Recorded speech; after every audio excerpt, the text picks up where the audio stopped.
चलिए खबरों में आगे बढ़ते हैं। जम्मू कश्मीर से बड़ी खबर सामने आ रही है। जम्मू कश्मीर में आतंकियों के खिलाफ ऑपरेशन तेज हो गया है। जम्मू कश्मीर के डोडा में सुरक्षा कर्मियों ने सर्च ऑपरेशन चलाया। बड़े पैमाने पर सेना ने तलाशी अभियान चलाया है। इस बीच भद्रवाह के दुर्गू और बस्ती वन क्षेत्र में इस वक्त सर्च ऑपरेशन चल रहा है। आतंकियों की गतिविधि की सूचना पर सेना ने अभियान तेज किया है। जम्मू कश्मीर पुलिस और सीआरपीएफ बता दें कि जॉइंट सर्च ऑपरेशन ये चला रही है। ये बड़ी खबर जम्मू कश्मीर से सामने आ रही है। जम्मू कश्मीर के डोडा से ये बड़ी खबर आपको बता रहे हैं, जहां पर एक इनपुट के बाद बता दें कि सीआरपीएफ और साथ ही जम्मू कश्मीर पुलिस ने ये जॉइंट सर्च ऑपरेशन चलाया है। डोडा से ये बड़ी खबर आपको बता रहे हैं। जम्मू कश्मीर के डोडा में सुरक्षा कर्मियों ने सर्च ऑपरेशन चलाया है। बड़े पैमाने पर सेना तलाशी अभियान चला रही है। जम्मू कश्मीर पुलिस, सीआरपीएफ और सेना की तरफ से बता दें कि ये जॉइंट सर्च ऑपरेशन है। भद्रवाह के दुर्गू और बस्ती वन क्षेत्र में ऑपरेशन बता दें कि अभी जारी है। सर्च ऑपरेशन अभी भी जारी है। इस खबर पर और अधिक जानकारी के साथ मेरे सहयोगी रमन सैनी से तो जम्मू कश्मीर से हमारे साथ जुड़ चुके हैं। रमन, खबर पर क्या कुछ अपडेट जानकारी मिल रही है कि ये सीआरपीएफ और जम्मू कश्मीर पुलिस और सेना का जॉइंट सर्च ऑपरेशन चल रहा है, क्या कुछ जानकारी? यहाँ पलक देखिए, बीती रात ये डोडा का भद्रवाह का इलाका पड़ता है। भद्रवाह के ऊपर जो फॉरेस्टेड बेल्ट है, वहाँ पर दोरू और बस्ती नाम की दो जगहों पर सस्पिशियस मूवमेंट जो है वो नोटिस की गई थी और उसके बाद उस इलाके में आज सुबह 6 बजे से सर्च ऑपरेशन जो है वो लॉन्च किया गया है। दरअसल ये पूरा वही इलाका है जहाँ पर पहले भी आतंकी जो है वो डेरा डाल चुके हैं और वहाँ पर आतंकी हमलों को अंजाम भी देने की कोशिश जो है उनकी तरफ से की गई थी, क्योंकि ये भद्रवाह से लेकर काष्टीगढ़ होते हुए डोडा का जो इलाका पड़ता है, उस पूरे इलाके के अंदर ये आतंकी जो है वो पहाड़ी इलाके और जो जंगल के इलाके हैं वहाँ पर मूवमेंट करते हुए नजर आते हैं। तो कल देर रात जब इनकी एक बार फिर सूचना मिली कि ये उस इलाके के अंदर देखे गए हैं, क्योंकि लगातार जिस तरीके से मैं पहले भी बताता चला आ रहा हूँ कि इस समय पहाड़ी इलाकों में जो बर्फबारी होने के बाद जो ऊंचे पहाड़ी क्षेत्रों में जो आतंकी छिपे हुए थे वो अब नीचे कुछ नीचे इलाके में जो यहाँ पर रिहायशी इलाके हैं,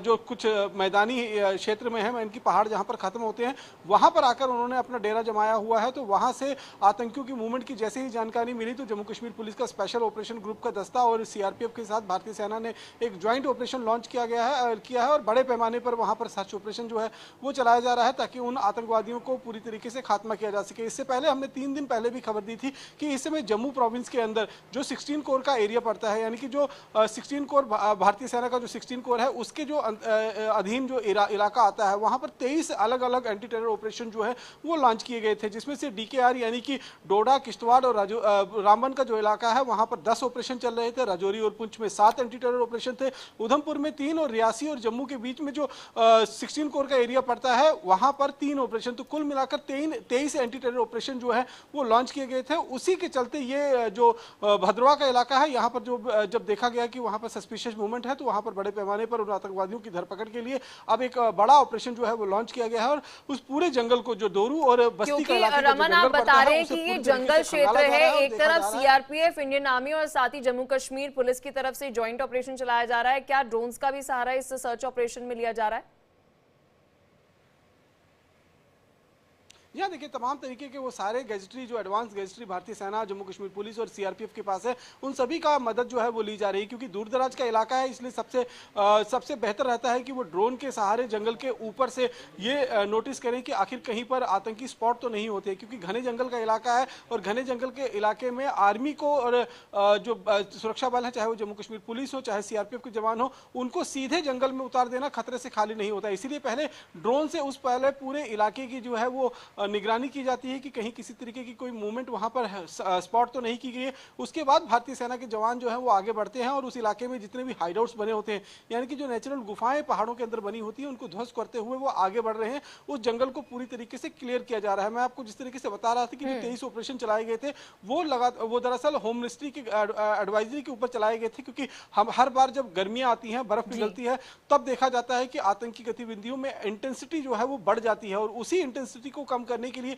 एक एडवाइजरी गृह मंत्रालय की तरफ से जारी की गई थी, जिसमें कहा गया था कि अगर गर्मियों में इस इंटेंसिटी को आपको कम करना है तो अभी सबसे मुफीद समय होगा जब आतंकी ऊंची पहाड़ी इलाकों से नीचे की तरफ आए हुए हैं और इनको यहीं पर ढूंढकर खात्मा इनका कर दिया जाए तो गर्मियां जो है वो शांति से गुजर जाएंगी। तो यही कोशिश जो है इस समय सुरक्षा बलों की जम्मू कश्मीर के अंदर है, खासतौर पर जम्मू प्रोविंस के अंदर जो 30 से 40 आतंकी इस समय अलग अलग इलाकों में बैठे हुए हैं। उन आतंकियों द्वारा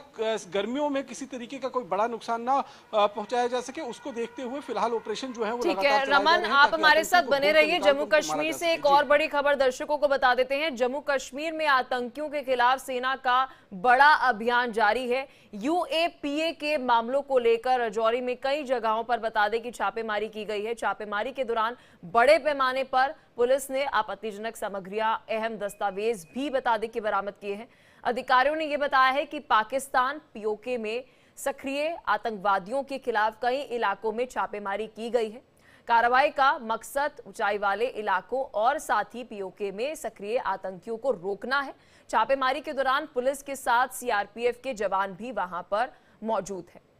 लगातार मेरे सहयोगी रमन सैनी हमारे साथ जुड़े हुए हैं। रमन, इस खबर पर क्या कुछ अपडेट, क्योंकि एक तरफ हम देख रहे हैं कि डोडा के अंदर सर्च ऑपरेशन चलाया जा रहा है, तो वहीं इस वक्त अगर हम राजौरी की बात करें तो जम्मू कश्मीर के राजौरी में भी इस वक्त इंडियन आर्मी जो है, भारतीय सेना जो है, अलर्ट नजर आ रही। जी बिल्कुल, देखिए भारतीय सेना कल से ही उस पूरे इलाके के अंदर तलाशी अभियान जो है वो चला रही है और मोहम्मद असगर नाम का एक व्यक्ति है जिसका एक घर का व्यक्ति जो है वो पाकिस्तान के अंदर गया हुआ है। तो उनके जो रिलेटिव्स हैं उन पर जो है इस समय क्रैकडाउन जो है वो सुरक्षा कर्मियों को चल रहा है और खासतौर पर राजौरी और पुंछ के इलाके में वो लोग जिनके कोई ना कोई घर का जो व्यक्ति है वो पाकिस्तान यानी कि पीओके के अंदर ट्रेनिंग कैंप के अंदर इस समय ट्रेनिंग ले रहा है या ट्रेनिंग देने का काम कर रहा है। पिछले कई सालों से वो पीओके में ही रह रहा है और यहां पर जो अपना लोकल उनका बेस है उसका इस्तेमाल करते हुए ओजीडब्ल्यूज को यहां पर दोबारा से रीएक्टिवेट कर रहा है और जो आतंकी घुसपैठ करके जम्मू कश्मीर के अंदर दाखिल हो रहे हैं उनको किस तरीके से लॉजिस्टिक सपोर्ट मुहैया करवाना है। तो ये सारी चीजें जो हैं वो इन चीजों को देखते हुए सुरक्षा कर्मियों ने, हमने देखा था कि किश्तवाड़ में किस तरीके से सबसे पहले जो है वो ऑपरेशन चलाया गया था। उसके बाद श्रीनगर के अंदर जो है वो 3 जगह पर एनआईए ने रेड की थी और अब राजौरी के अंदर जो है वो मोहम्मद असगर एलाइस बिल्ला नाम का ये व्यक्ति है जो इस समय पीओके के अंदर मौजूद है और उसके घर पर जो है वो रमन, यहाँ पर हम ये कह सकते हैं कि डीजीपी की तरफ से इस वक्त जम्मू कश्मीर पुलिस को ये निर्देश है, डायरेक्शंस हैं कि कठुआ डोडा बॉर्डर पर, राजौरी पर हम जिस तरह से देख रहे हैं कि अलर्टनेस जो है में नजर आ रही है, तो इन सभी क्षेत्रों के अंदर अलर्टनेस जो है वो बढ़ाई गई है। कोई खास निर्देश जो है वो सीनियर अधिकारियों की तरफ से दिए गए हैं, डीजीपी की तरफ से दिए गए हैं? देखिए डीजीपी को भी ये निर्देश जो है वो गृह मंत्रालय से मिले हैं और गृह मंत्रालय के निर्देश पर ही डीजीपी जो है वो जम्मू कश्मीर के अंदर एक्टिवेट हुए हैं और नील प्रभात इस समय चाहे वो कठुआ का इलाका हो, चाहे मचेड़ी का इलाका हो, बसंतगढ़ का इलाका हो, इसके साथ साथ में उधमपुर और किश्तवाड़ और डोडा का जो इलाका है वहाँ जो दूर दराज के इलाके जहाँ पिछले साल अप्रैल से लेकर मार्च से लेकर और जुलाई के बीच में आतंकी हमले हुए थे और भारतीय सेना के काफिलों को निशाना बनाया गया था, उन इलाकों का दौरा कर वहाँ पर सुरक्षा के क्या बंदोबस्त किए गए हैं, सुरक्षा कर्मी कितने एक्टिव हैं, उन चीजों का जो है वो लगातार वहां पर जाकर देखने की कोशिश कर रहे हैं। उनको अगर कहीं जरूरत पड़ती है तो वहां पर स्ट्रिक्ट एक्शन लेने के लिए बात जो है वो डीजीपी की तरफ से कही गई है। तो निश्चित रूप में जिस तरीके से मैं लगातार कह रहा हूं कि गर्मियों में ज्यादा आतंकी हमलों की इंटेंसिटी ना बढ़ सके, इसको देखते हुए गृह मंत्रालय ने पहले ही एडवाइजरी जारी की है और उसी एडवाइजरी पर जम्मू कश्मीर के अंदर सुरक्षा कर्मी जो है फॉलो अप कर रहे हैं। ठीक है, बहुत शुक्रिया रमन, आपने विस्तार से इस खबर पर जानकारी दी। आप खबर पर बने रहिएगा, नजर बनाए रखिएगा, आपसे अपडेट हम लेते रहेंगे। तो खबरों का